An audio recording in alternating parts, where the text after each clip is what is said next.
রাজস্ব কর্মকর্তা কর্মচারীরা কর্মবিরতি স্থগিত করায় ১২ দিন পর কর্মচাঞ্চল্য ফিরেছে বেনাপোল স্থল বন্দরে। সোমবার সকাল থেকে কাস্টমস হাউসে পুরোদমে কাজ চলছে। এর আগে ১৪ মে থেকে ২৫ মে পর্যন্ত টানা ১২ দিন কর্মবিরতি পালন করেন কাস্টমস কর্মকর্তারা।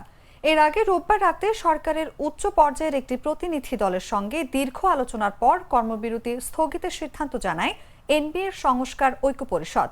আলোচনায় সরকার পক্ষ থেকে এনবিআর বিলুপ্তির অধ্যাদেশটি সংশোধনের আশ্বাস দেওয়া হয়। জানানো হয়, আগামী ৩১ জুলাইয়ের মধ্যে অধ্যাদেশটি সংশোধন করে এনবিআরকে অর্থ মন্ত্রণালয়ের অধীন একটি স্বতন্ত্র ও বিশেষায়িত বিভাগে রূপান্তর করা হবে।